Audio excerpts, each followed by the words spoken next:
Om Sadashiva Samarambam Shankaracharya Madhyamam Asmadacharya Paryantam Vande Guru Paramparam Ishvaro Guratmeti Murti Beda Vibhagine Vyomabda Vyapta Dehaya Dakshinamurtaye Namaha Sarva Vedanta Siddhanta Gocharam Tamagocharam Govindam Paramanandam Satguru Pranatosh Maham Om Shanti Shanti Shanti e Om Namastê. Bem-vindos, welcome. Beleza do Gita.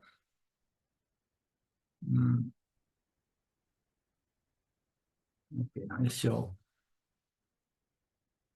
Então, nós vamos iniciar hoje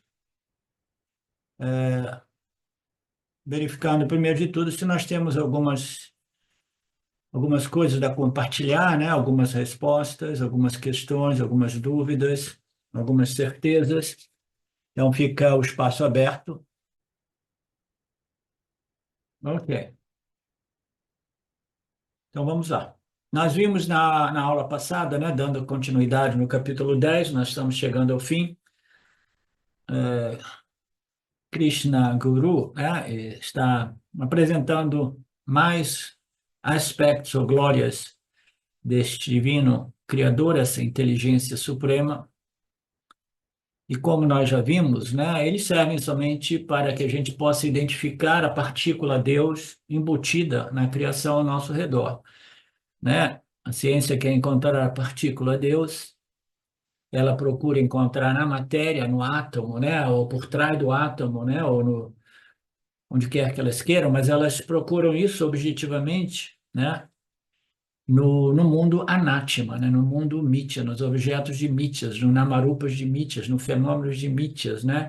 Então, já que nós temos os nossos jogos sensoriais extrovertidos, né, para o exterior, e isto é uma tendência natural humana, esse extrovertimento humano, essa tendência de contatar os respectivos objetos dos sentidos, é tão arraigada que a gente já nasce imediatamente, a gente fica conectado com esse mundo e a gente fica preso no samsara, né? Então, já que a gente tem esta tendência, né, que foi embutida, né, é parte do desenho, né, do complexo corpo, mente, sentidos do Jiva Atma, que a gente, né, a gente possa ver que cada um desses namarupas é uma representação da glória, da inteligência do Criador, né?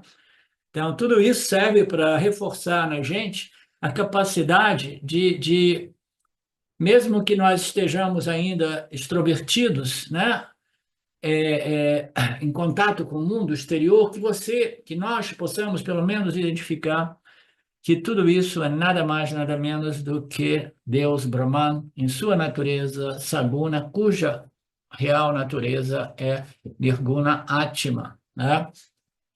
Então, o objetivo de tudo isso não é simplesmente cansar a gente com essa repetição, mas é nos ajudar a identificar esse elemento Deus, esse elemento criador, né, embutido, sustentando, né, este inteiro cosmos, né, de objetos. No verso 30, ele diz: eu sou Prahalada entre os Daityas, eu sou o tempo entre os contadores, eu sou o leão entre os animais e Garuda entre os pássaros, né? Então, ele continua fazendo algumas escolhas de elementos desta manifestação aparente que, em geral, por consenso, eles são, de certo modo, atrativos, atraentes a todos nós, né? As coisas mais repulsivas, ele deixa de fora. Por quê? Porque no início a gente precisa compreender Deus, e nem que para isso, né, a parte mais negativa desta manifestação seja ocultada, ok?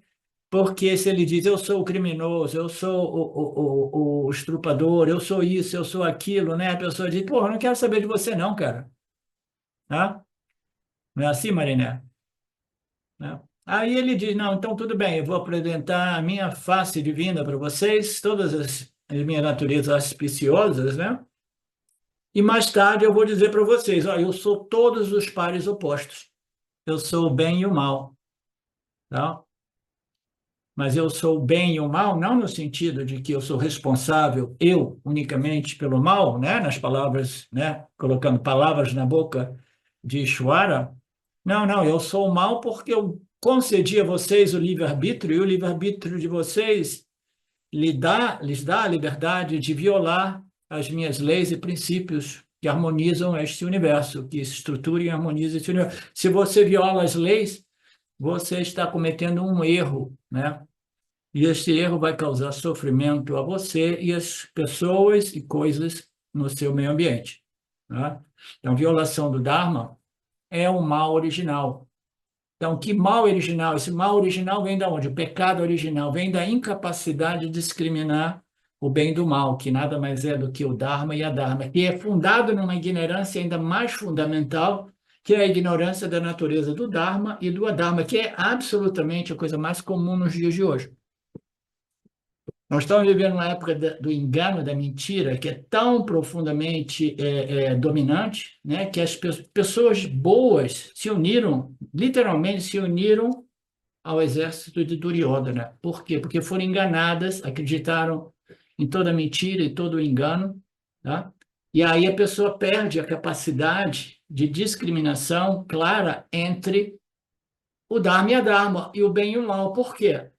Doutrinação da mente humana. Nós estamos na era do controle da mente humana, total dominação da mente humana, porque o objetivo é acabar, né, remover o elemento discriminativo humano, o livre-arbítrio humano, a capacidade de discernir, né? E o discernimento inicia entre o discernimento das leis de Deus e as violações contra essas leis, o Dharma e a Dharma. O Dharma é uma estrutura de leis e princípios éticos, morais, psicológicos, físicos, químicos, etc., etc. Se a gente viola tudo isso, nós estamos cometendo um pecado original e muitas pessoas fundamentalmente boas estão nessa situação devido a um processo de doutrinação dos poderes do mal, tá? Ele sabe que para a gente dominar tudo, a gente precisa dominar a mente humana. E para dominar a mente humana, a gente tem que iniciar um processo de doutrinação da mente humana. Então, a confusão é muito grande. Então, este problema, o problema entre o Dharma e a Dharma, é o que causa o mal. Então, no final das contas, um discípulo maduro vai compreender que Deus, ele abraça, ele encompassa todos os pares opostos. O mais fundamental, o que é? O bem e o mal. O bem é o quê? Viver em harmonia com Deus, com as suas leis e com todos os outros seres. O mal é o quê? Ser movido por uma ignorância espiritual, mesmo que seja inconsciente ou subconscientemente, que me compele a, né, me unir, me juntar aos violadores do Dharma. Quer eu queira, quer eu não sei, queira. Tá? Então, este é o problema do bem e o mal, mas aqui ele apresenta o lado bonito, maravilhoso, auspicioso de Deus, e ele diz que entre os animais eu sou o leão, né, o rei dos animais, entre os passos eu sou o Garuda, né? Eu sou o tempo entre aquilo que registra, né? O tempo registra eventos, eu sou o tempo entre aquilo que computabiliza, né? Os eventos que ocorrem numa linha temporal, né? Então, o tempo é uma boa representação deste registro, né?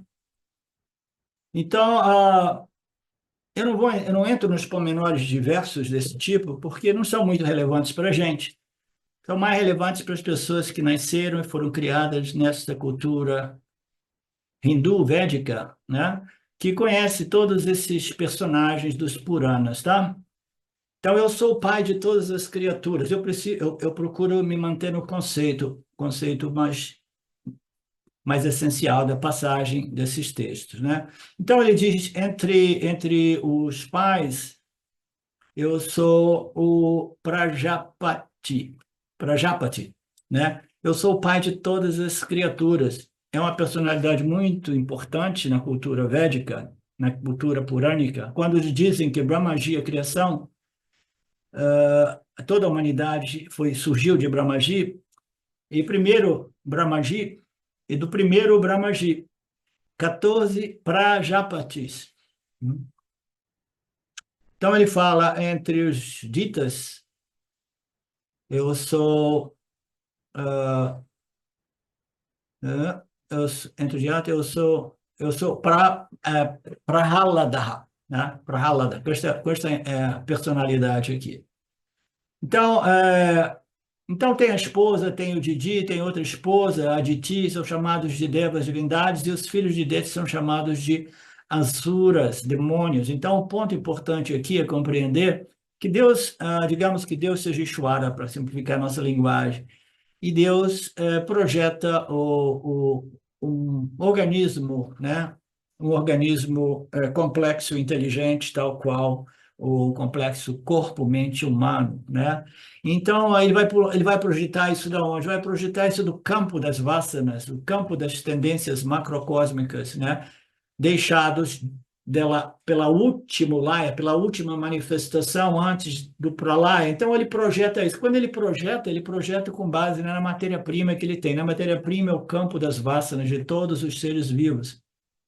Entre eles, existem pessoas que são movidas pelo mal devido a essa ignorância fundamental que compele as pessoas a não observarem o Dharma, né?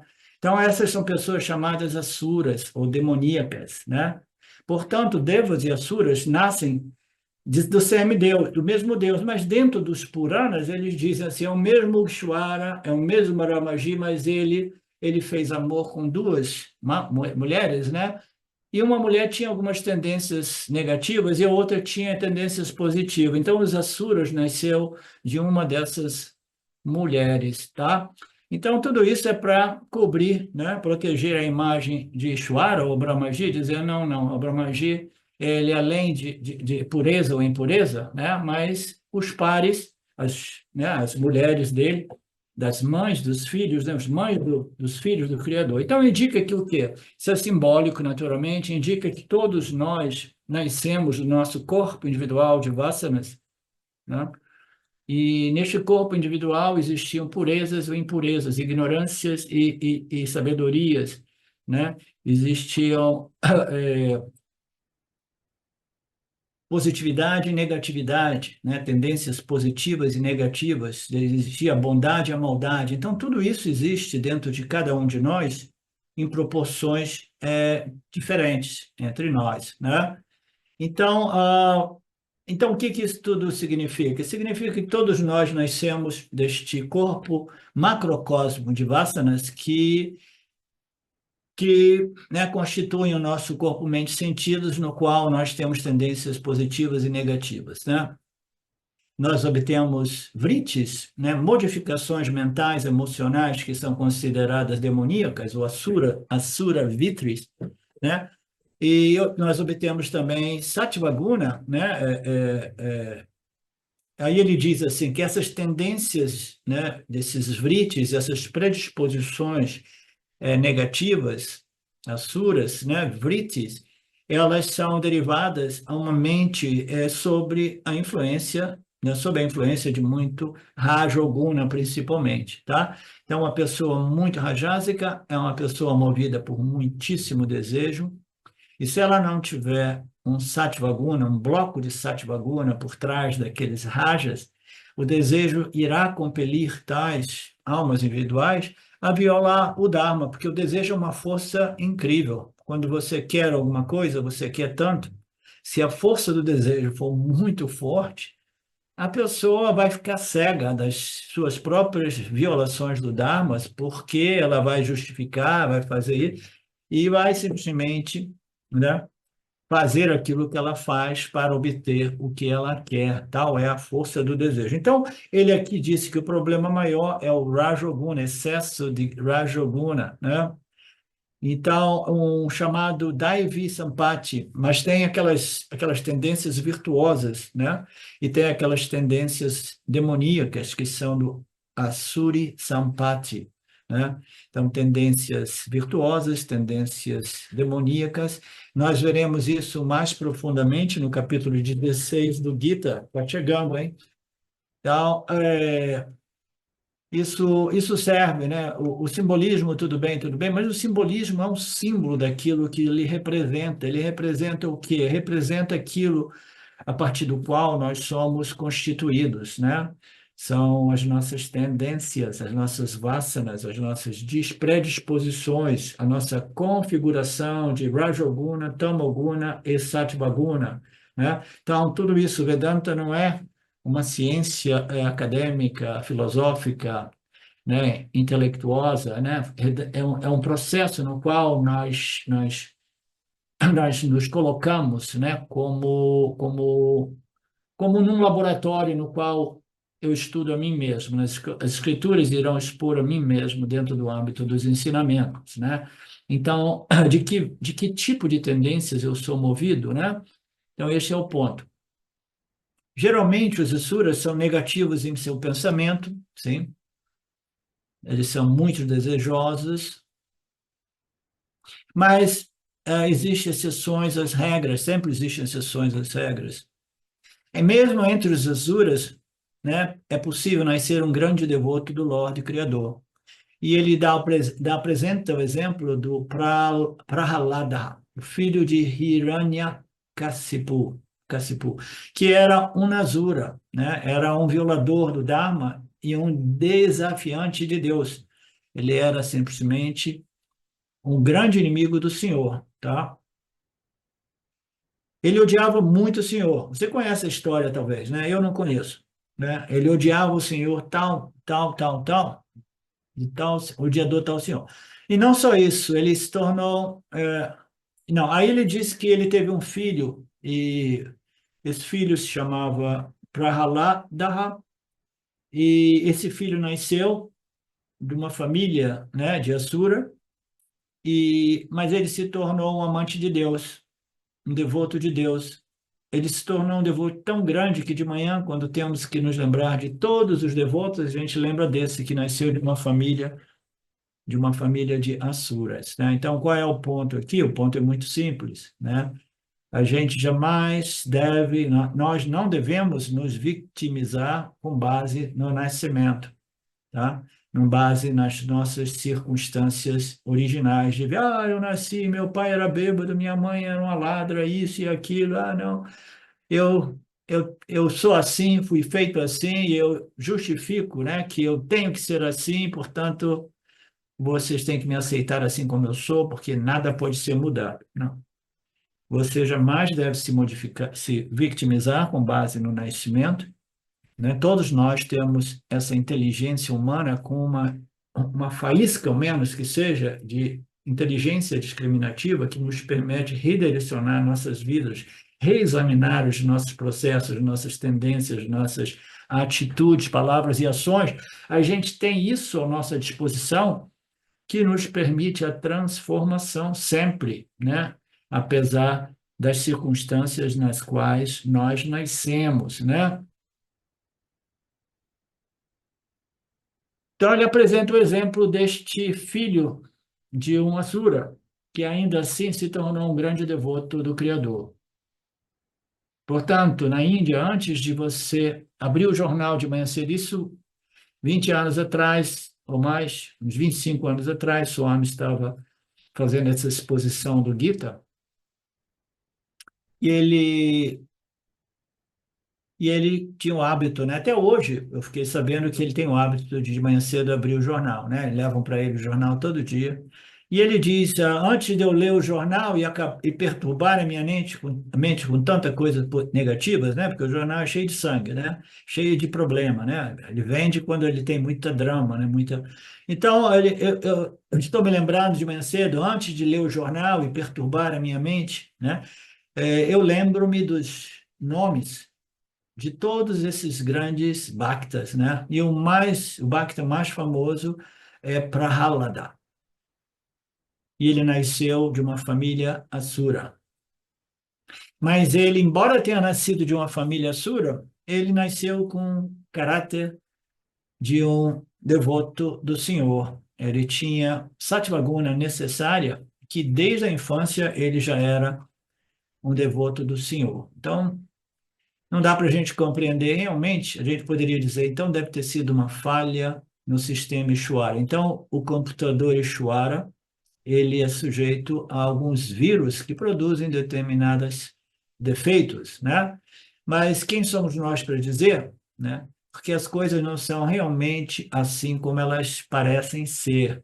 Talvez ele tenha nascido já uma alma mais elevada, mas com algum papa para esgotar, e o modo para ele esgotar esse papa era próprio nascer numa família de Açúris, ok? É a parte do papa karma dele, né? Que estava vinculado com todo o punya karma dele devido à sua elevação espiritual, né? Então é difícil dizer, o sistema kármico é muito complexo mesmo. O sistema de castas na Índia, né? Que é baseado no nascimento, tornou-se notório porque nós começamos a desprezar as pessoas simplesmente com base na posição social delas, que era baseada no nascimento. Você não nasceu nessa casta inferior, então você é uma pessoa inferior, né? Então, esse é o problema do sistema de castas da Índia, né, que foi muito criticado e ainda, talvez hoje, esteja sendo criticado, né? Então, as pessoas de castas superiores, de brahmanas, né, são dados a muitos vícios a respeito, e respeitam Brahma só porque nasceram. Então, essas pessoas, elas têm vício. Vício, o que significa? Eles podem ter tendências, né, negativas, né, adármicas, mas só porque ele é um Brahmana, nasceu de uma família de Brahmanas, ele é visto, né, como um ser elevado mesmo que o caráter dele seja negativo. Não há nada de racional nisso, mas sim há algo muito irracional em tudo isso, tá? Então, a gente jamais pode ficar fixado naquilo que é, né, a condição econômica e social das pessoas. A gente não tem aqui no Brasil, a gente não tem castas sociais, mas a gente tem estruturas, né? Nós temos aquelas classes, né? Classes sociais, econômicas, né? E as pessoas são julgadas por quê? Onde você mora, que carro você dirige, quanto dinheiro você tem, quanto rico, quanto pobre.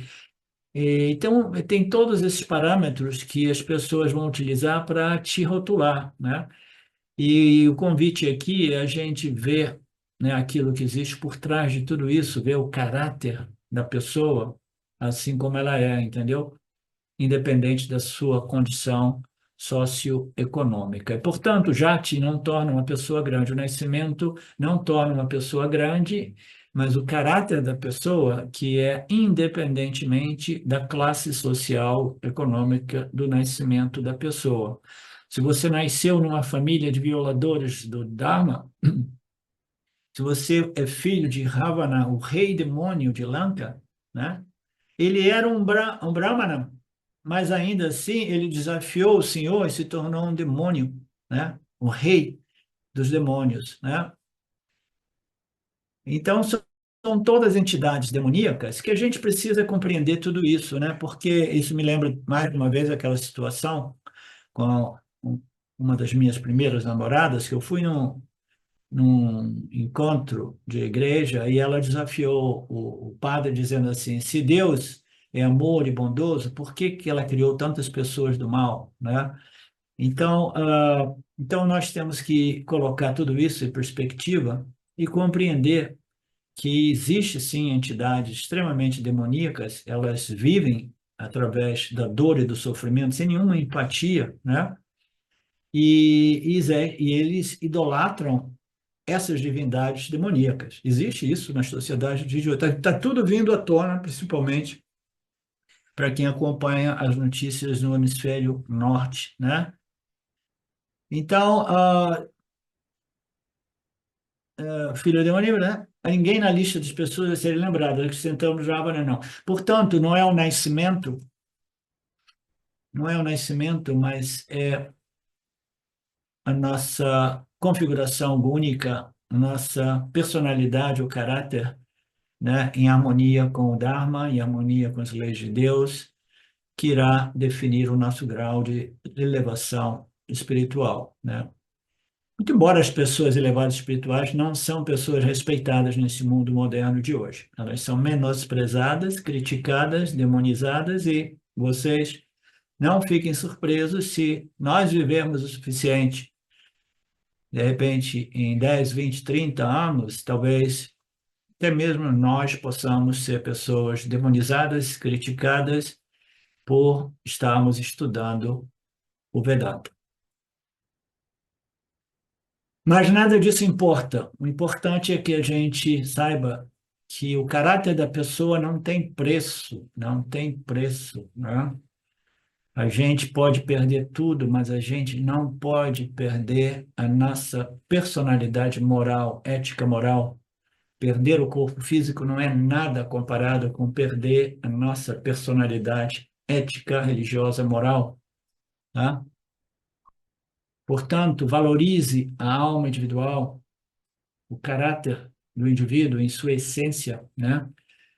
Sua essência aparente, né? Dê importância para isso.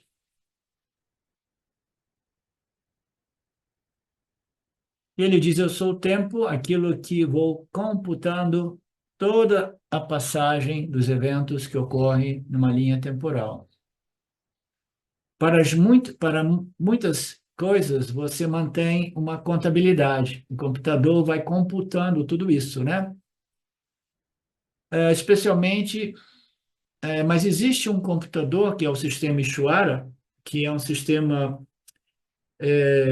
tão complexo que é impossível, né, para o intelecto humano, não importa o quanto brilhante ele possa ser, compreender este sistema de computação, né, que é o sistema Ishwara. Ele monitoriza todas as nossas tendências, motivações, pensamentos, né, atitudes, palavras, ações.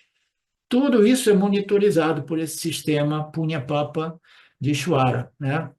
Pessoa por pessoa, almas individuais por almas individuais. Imagine o tipo de computador necessário para computar, controlar o karma de todos os seres vivos, né? Produzindo, então, apresentando, então, o Parabada Karma para cada um de nós a nível individual e coletivo, para quem não entendeu que o karma também ocorre a nível coletivo. Desde de manhã cedo, no momento que nós acordamos, né, temos um pensamento negativo, aquilo é computado, né? Aí depois a gente age com base naquele pensamento negativo, dizendo palavras, né, duras, né, ou ofensivas, né? Aquilo também é computado. Aí quando você vê, você começa a matar mosquito, isso também é computado, né?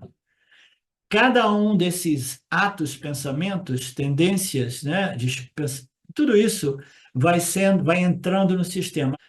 Punch, a palavra punch, to punch é entrar no sistema, apertar um botão, tá, Marcelo? Vai sendo punched no sistema. Então, cada um dessas ações, pensamentos, tendências, motivações, tudo isso vai entrando no seu sistema kármico.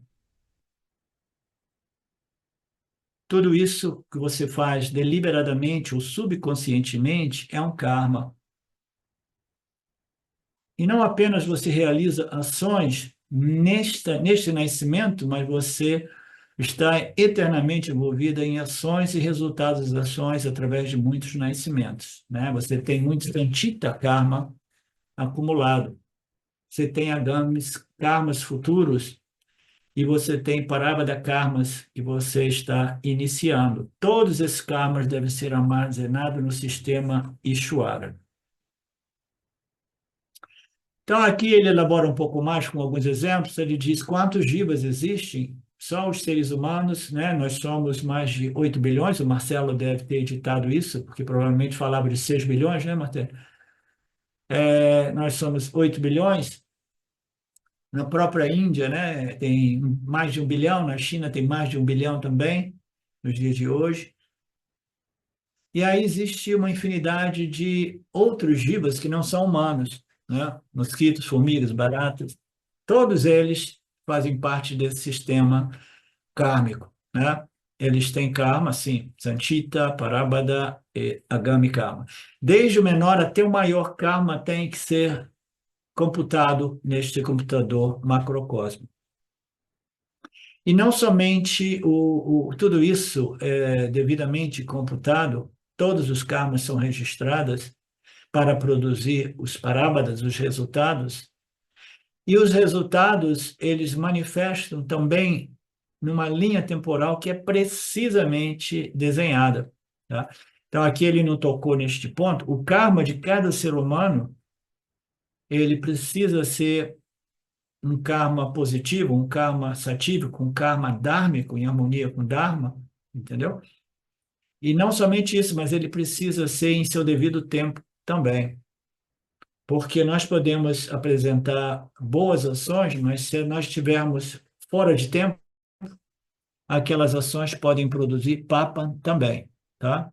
Se a gente fizer uma ação e essa ação estiver fora de tempo, ela pode ser boa fundamentalmente, mas ela pode produzir papa também. Então, as nossas ações, elas são computadas de acordo com a qualidade das ações, a tempística dessas ações, e os resultados são apresentados para nós com base a todas as ações que nós colocamos, mais todas as ações dos outros jivas humanos, né? E tudo isso de acordo com o tempo. O tempo tem que estar maduro para a frutificação deste karma coletivo barra individual. Todos os karmas individuais existem dentro do âmbito de um karma coletivo, tá? Então, imagine que sistema, que inteligência, né? Que computador é esse? É o registrador de tudo aquilo, das boas e más intenções, não são nem ações, né? As intenções, aqueles pensamentos abstratos, vagos, que a gente nem nota que são realmente em total violação, né? Desejando mal a alguma pessoa, ou aquilo que seja, às vezes é muito sutil, oh meu Deus, por que eu estou pensando isso, né? Tudo isso é registrado, entendeu? É por isso que Shwara também é referido algumas vezes como Dharma Raja. É aquele que concede o karma pala, né? Os frutos das nossas ações perfeitamente de acordo com o sistema meritocrático baseado em justiça, né? E mérito. Ele é chamado o senhor do karma, ou o rei do karma, né? Entre os reis do karma, entre os computadores, entre esses registradores de karmas, eu sou Kala Tattvam. Eu manifesto todo o karma da humanidade e é chamado Citra Gupta, ele é mantido em segredo. Gupta significa segredo. Então, é um sistema invisível. O pessoal que não está em contato com Deus e ainda menos em contato com as escrituras védicas, vedânticas, eles não têm nem ideia do que seja o karma, né? Eles têm uma noção vaga, essas pessoas religiosas a nível mais simples, elas têm uma ideia de que uma ação boa irá frutificar, irá produzir bons resultados no céu, e ações ruins irão produzir muita dor no inferno. Você vai sofrer, né? No inferno, fogo. Imagina, o fogo queimando é uma ilustração de uma situação mais dolorosa possível, né? Elas não compreendem o sistema kármico de Ishvara porque elas não entraram em contato com essas escrituras mais sofisticadas. Portanto, para elas, tudo isso aqui é fantasia, né? É como se fosse algo invisível, né? Como se fosse um segredo que só é revelado através dos Vedas. Isso me lembra do meu primeiro guru, que eu não posso dizer o nome, que ele, muito embora ele tenha sido um portão de entrada, né, no mundo espiritual, né, para o processo espiritual, ele me serviu muito, né? Mas ainda assim, ele ele foi um influenciador naquilo que a gente conhece nos dias de hoje como o materialismo espiritual, né? Ele muito claramente ele negou. Eu lembrei disso também porque de vez em quando eu abro o Facebook aparece algumas postagens, uma postagem na qual ele dizia que não existe Deus. Tá? Ele negou claramente Deus, Ishwara, e ele tirava onda, brincava com a teoria do karma, que não existe karma, entendeu? Então, as pessoas, até mesmo nos âmbitos mais, né, entre aspas, espirituais, elas não têm nenhuma ideia do que seja o sistema kármico do Senhor. Quando você fala em karma, as pessoas dizem, oh, isso é um conceito tão idiótico, né? Que karma, cara, né? Mas é isso. Os Vaisyas, as pessoas da terceira classe, que no sistema de casta dos Vedas são os comerciantes, na época eram os agricultores, né? Aqueles que produziam alimento para as pessoas, né? Para todos, né? E depois os comerciantes, agricultores, comerciantes, nos dias de hoje são os empresários, nos dias de hoje é a classe da elite dominadora, né? Então, eles produzem riqueza, sim, mas essa riqueza deveria ser produzida e colocada de volta na sociedade. Nos dias de hoje, no extremo do Kali Yuga, eles concentram esses bilhões e até mesmo trilhões somente para eles. Ninguém sabe o que eles fazem com tudo isso, mas eu tenho uma boa ideia. Eles desfrutam de um prazer, de uma satisfação psicopata, que é a ideia de que eles têm controle sobre toda a inteira humanidade, porque eles possuem todos os assets do planeta. Os Vaisyas, as pessoas da terceira classe, que são os empresários, os agricultores, os comerciantes, você não deve dizer a verdade, Shastra aceita para a comunidade o título. A terceira classe de pessoas, né? A primeira são os Brahmins, a segunda, as segundas são os defensores do Dharma, né? Eu acho que ele vai falar agora da segunda classe depois disso. A segunda são os defensores do Gra, na época, os guerreiros, os generais, né? Dos exércitos, né, que protegem as forças de ordem, né, que estão sendo destruídas nos dias de hoje, nas civilizações modernas, né, atuais. Então, tudo isso, né, são primeira classe, segunda classe, terceira classe, né? É a terceira classe, que é a classe desses comerciantes, elas não têm, as escrituras não têm nenhum problema com elas, entendeu? Elas são classes importantes, porque nós precisamos de pessoas que produzam, que movam a economia, né? Do mesmo modo que nós precisamos de pessoas da segunda classe, né? Cujo título dado é Varma, escudo, né? Eu sou o escudo que protege as civilizações contra as tendências, né, demoníacas dos violadores do Dharma, que querem destruir a ordem, a estrutura, né, harmônica criada por Ishvara devido a essas tendências, né, adármicas, né? Então, é preciso proteger, sim. Nós temos a classe, né, dos defensores da lei, da justiça, da ordem, que está sendo que foi infiltrada, está sendo destruída, está sendo cancelada, estão tirando dinheiro. Nos Estados Unidos tiraram dinheiro, estão acabando com as polícias lá, o caos generalizado, e parece que esse é o objetivo realmente da elite do mundo, criar um caos generalizado em todo o planeta para implementar o que eles chamam de uma nova ordem, que não será com base numa civilização humana, mas pós-humana. Então, estes Shastrias, né, os guerreiros, né, eles servem como uma armadura que protege a sociedade contra os violadores do Dharma. Os Brahmanas são chamados de Sarma. Ramakrishna Sarma significa aqueles que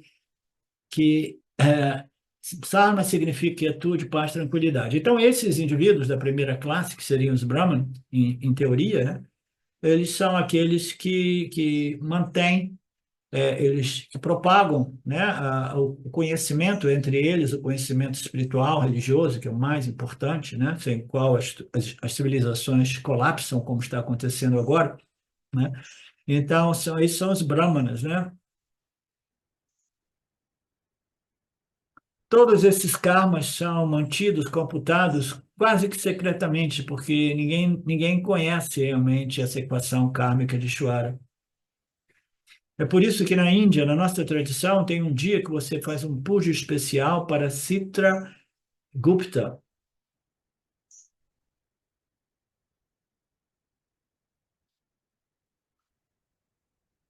Nós também os subornamos para que alguns dos karma papas ele coloque debaixo do tapete. Então, ele está falando assim, mas a tendência humana é tal que a gente acaba fazendo, criando esses pujas, tentando subornar o Senhor para, olha só, eu cometi esse papa, aquele papa aqui, entendeu? Fecha o olho, olha para o outro lado, né? Tentando simplesmente negociar com o sistema Ishwara, pedindo para ele colocar os papas debaixo do tapete. Esse é o ponto aqui. Entre os animais, eu sou o leão, que é o rei da floresta, o rei dos animais, como dito, né? Isso nos traz para o próximo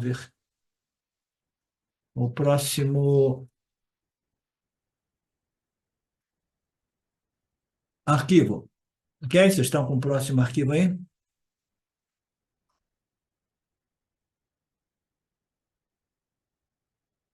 Então, aqui o Swami, como sempre, faz um resumo, né? Uma recapitulação, né? Porque ele dava essas aulas uma vez por semana, se, muito provavelmente, ou duas.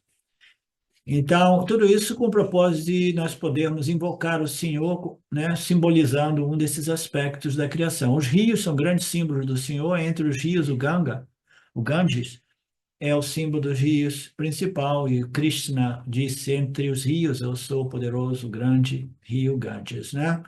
Nós vimos tudo isso. Na cultura védica, é um rio muito especial. As pessoas viajam de todas as partes da Índia, até mesmo do exterior, para ir lá para entrar neste rio, né? Porque ele supostamente ele lava os nossos papas, tá? Muito provavelmente a pessoa se sente muito rejuvenescida, né? Entrando no rio, e se ela acredita que realmente todo o esforço de chegar até lá, se banhar no rio, lava os seus papas, talvez isso tenha um efeito também positivo nesta peregrinação, né? O propósito de Upasana Meditação está numerado, todos esses alambanas. Vocês lembram? Alambanas são símbolos do Senhor. Como eu disse, a enumeração de Krishna é baseada nas coisas que nós vivenciamos ao nosso redor. E aqui nós temos muitos símbolos baseados em histórias mitológicas, né? Nas escrituras dos Puranas. Não importa, né? Não importa o seu nascimento, até mesmo um nascimento demoníaco pode produzir um devoto do Senhor, como nós vimos, né, alguns minutos atrás, apresentado num dos Puranas, né? Ok. No Bhagavatam existem muitos stutis ou stotrams.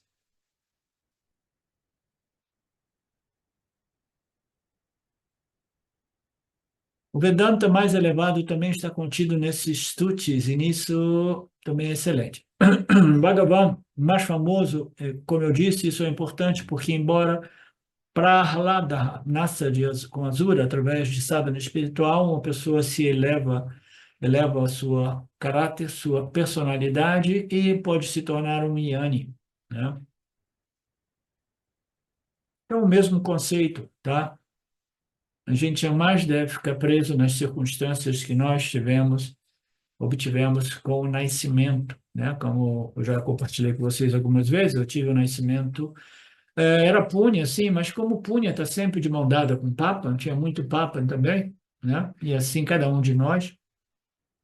Eu costumava brincar no passado, dizendo que nascer no Brasil é Púnia, é Papa Karma, né? E tem uma certa verdade nisso, né? Mas, por outro lado, nascer em determinadas outras sociedades também tem muito Papa envolvido com aqueles nascimentos, né? O Papa mais difícil no Brasil é o Papa de conseguir se estabelecer financeiramente, economicamente, né? Porque são sociedades mais estruturadas de modo mais injustas socialmente, né? Mas nada disso pode estopar, né, ou obstaculizar uma alma individual que está num processo de sadhana, de crescimento, de desenvolvimento espiritual, né? E não impede que o indivíduo possa se tornar um jnani. Eu citei uma brincadeira, né, no outro dia, na minha aula de inglês, né?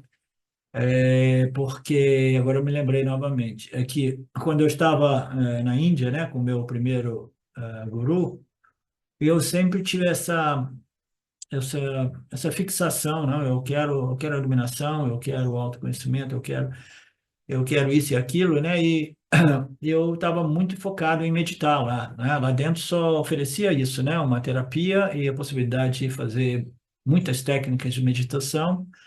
É uma base muito elementar, né? Como eu disse no início da aula de hoje, que também estava condicionado por conceitos muito enganosos, como não existe Deus e não existe karma, né? Você está aqui para calmar a sua mente e curtir, né? Curtir os prazeres sensoriais que a vida nos oferece, né? Era muita festa em torno ao meu primeiro professor, né? Então, ali falando com um amigo meu, italiano, né? E eu dizia assim, não, eu quero realmente isso. Ele dizia para mim, mas Nagarjuna, ele me chamava Nagarjuna, mas você já ouviu falar de um brasileiro que se iluminou? Não existe na história um brasileiro que se ilumina realmente, entendeu?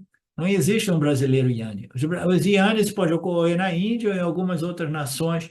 Então, esses conceitos limitantes, né, que têm a ver com o nascimento e, às vezes, com onde você nasceu, né?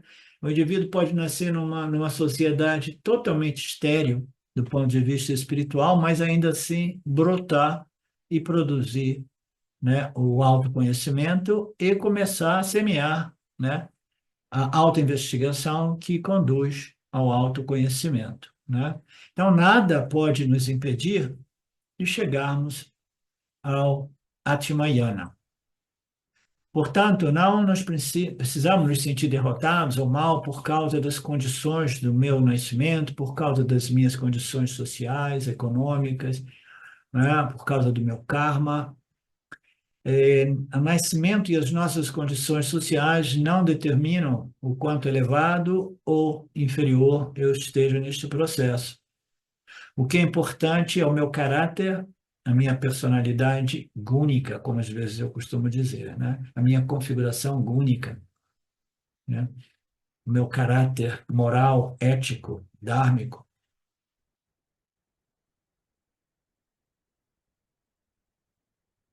Portanto, não fique preso nesses nascimentos. A escolha certa de karma, temos que colher a resposta aos estímulos do campo de modo adequado e numa tempística também devida. E assim nós vivemos nossas vidas desenvolvendo atitudes positivas que irão transformar cada vez mais, purificar ainda mais o nosso caráter, a nossa personalidade mental e emocional. Em última análise, todos nós nos tornaremos guna brahmanaha.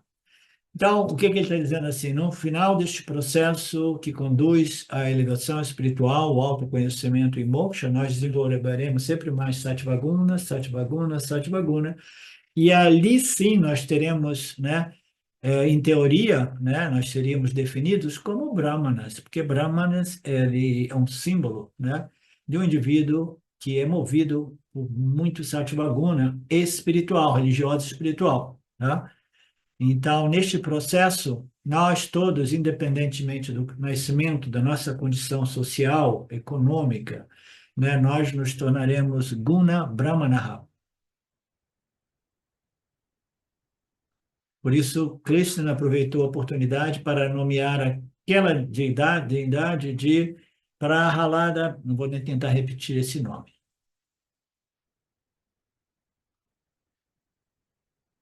Eu sou o tempo entre os computadores que registram a passagem do tempo, Eu sou a responsável pela manutenção e pelo amadurecimento do karma dos indivíduos. Você já pensou que você coloca um karma no campo? Aí ele permanece suspenso como santita. E você fica pensando, quando é que esse santita vai se manifestar como o meu parábada, né? Quando que isso vai acontecer? Eu fiz uma coisa linda, maravilhosa, fiz uma coisa tão boa, né? E eu quero colher os frutos daquela ação. Quando é que ela vai frutificar, né? Ou eu fiz uma coisa tão horrível, eu espero que ninguém saiba, espero que eu não seja descoberto, mas eu temo que isso mais cedo ou mais tarde irá frutificar. Como irá frutificar? Quando irá frutificar? Nenhum de nós sabe. Quando eu olho para trás, eu vejo tantas ações adármicas que eu coloquei no campo, quantos pensamentos negativos adármicos, quantas intenções adármicas, né? Quando isso vai manifestar? Somente este computador feito de conhecimento absoluto, né, é capaz de determinar o ponto de amadurecimento do parábara, tal qual uma fruta, no qual ele cai e se manifesta como as nossas circunstâncias de vida. É um tempo apropriado. O karma precisa amadurecer para produzir o parábara. Todo o karma que fazemos tem que amadurecer para produzir o parábada, o palam, o fruto, o resultado, né? E isso não é uma equação linear, direta entre ação e seus resultados. Existe uma infinidade de outras ações minhas que, que voltam, que vão a nascimentos, né? Que se, né, revolvem, né? A nascimentos passados e também tem a influência de ações e karmas de uma infinidade de outros vivos humanos também. Tudo isso entra nesta equação que produz um pala, um momento adequado, devido, né? Então, a temporalidade, essa computação de todo esse karma e o tempo no qual o amadurecimento de todo esse karma irá produzir o parábada, tudo isso pertence a esse sistema Ishwara, né? Sistema kármico Ishvara, que amadurece no momento certo e requer a manutenção do princípio da lei do karma, né? Então, ele está sempre sendo mantido, todo esse sistema.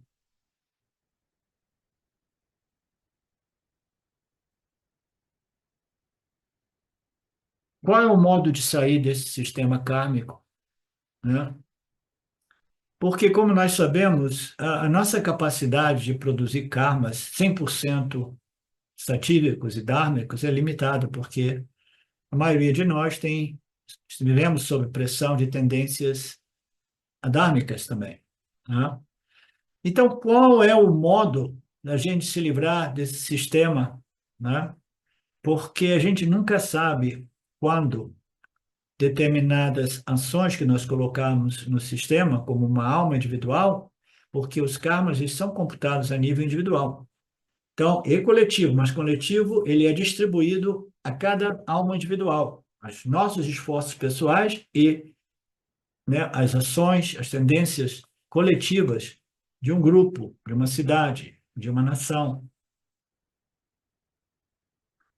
Como é que a gente vai sair de tudo isso? Quem é que pode me dizer? Qual é a saída para todo esse problema que parece impossível, né, de ser controlado?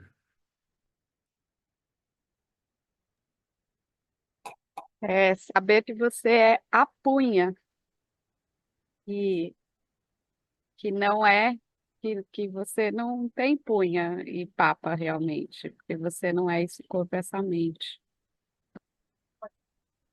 Alguém mais?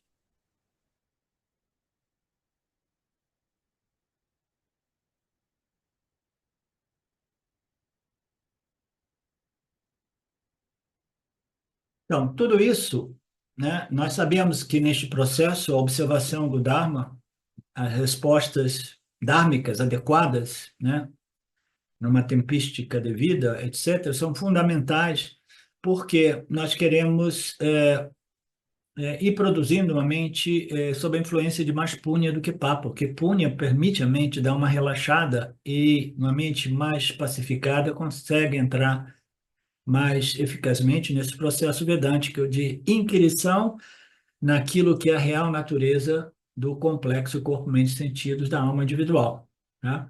Então, como a Betânia disse, a única saída para tudo isso é você dar um passinho para o lado, é muito simples, dar um passinho do lado e sair da estrutura kármica, né, do sistema Ishwara. Como é que você dá esse passinho para o lado? Transferindo a minha identidade para a consciência, como consciência, né? Eu sou antes ou além, né, entre aspas, antes e além, ambas entre aspas, do tempo, né, e da criação de todos os seres vivos que são regidos pelas leis do karma. Eu só vou transcender o karma se eu der um passinho para o lado e permanecer fora do sistema Ishwara como consciência. O sistema Ishwara ocorre dentro de mim como consciência, eu sou livre e independente. Então, esse passinho para o lado, essa transferência de identidade, faz de modo com que o Yanni ele não se identifique nem com as ações, nem com os resultados das ações. Por isso é dito que para o Yanni, né, os agamis karmas são evitados, os sanchitas são destruídos e os parábadas que chegam, chegam somente para o corpo-mente, mas não chegam para ele porque ele diz, eu não sou o corpo-mente. Então, a única saída é exatamente essa. É a transferência da identidade para aquilo que é além da equação ou da estrutura, né, de Maheshwara, regida principalmente do ponto de vista dos vivos humanos pelos karmas, pela lei da causalidade, ações e seus resultados, causa e efeito. Quando existe um grupo de pessoas, como uma família grande, ou como uma instituição, ou como um estado, uma nação, uma cidade, o karma de muitas pessoas irá frutificar simultaneamente. Então, o meu karma está frutificando aqui, e o seu karma também está frutificando aqui, né? O karma de todo mundo está frutificando ao mesmo tempo aqui. A cada momento nós estamos exaurindo, esgotando, desfrutando Purna Papa, Punya Papa, Punya Papa, Punya Papa, do ponto de vista da nossa, né, da nossa natureza aparente como corpo, mente e sentido. A gente dá uma parada de 10, Marcelo. Om Purnamada Purnamidam Purnamudachyate Purnasya Purnamadaya Purnameva Vashishate Om Shanti Shanti Shanti Om. Namastê. Olá, queria trazer aqui para vocês o quanto eu tenho me beneficiado dos ensinamentos do Vedanta. Esses ensinamentos do Vedanta, eles mudaram a minha vida, o meu estilo de vida, né? A partir de uma compreensão sobre Jagata, o mundo, sobre essa pura inteligência Ishwara, sobre o Jiva, né? A mente, o funcionamento, sobre a aplicação do Karma Yoga diariamente na vida, o quanto isso beneficia a purificação da mente, né? Para poder daí acessar aquilo que é mais valioso. Aliás, eu diria sem valor estimável, inestimável, né? Uma riqueza profunda, que é a compreensão sobre os ensinamentos de Satya, a consciência, a existência ilimitada que sou. Bom, eu sou uma aluna de Vedanta, desse grupo Vedanta Brasil, que iniciei a jornada, estou no começo da jornada, mas essa jornada seria impossível sem o apoio diário de um professor qualificado, o professor Arlindo Nagar, nosso professor, que dedica a sua vida, que dedica as batidas do seu coração exclusivamente para o ensino do Vedanta. Ele gosta de usar a frase, o coração que se doa recebe. Então ele é esse coração que doa. E aí a minha pergunta e o meu convite é: e você? Tem se beneficiado também dos ensinamentos, da compreensão, da clareza desses ensinamentos que são trazidos para nós? Sim? Se sim, o coração que doa, recebe. Então, o convite é: se você se beneficia, você pode também fazer uma doação. Essa doação, ela é necessária, apropriada, para a manutenção, né, desse ensinamento vivo diariamente para nós. E é um convite para que a gente possa nutrir esse grupo com o dar e o receber. E se você se beneficia, tenho certeza, qualquer valor mensal é suficiente. É o valor que o seu coração sentir, mas é um valor apropriado.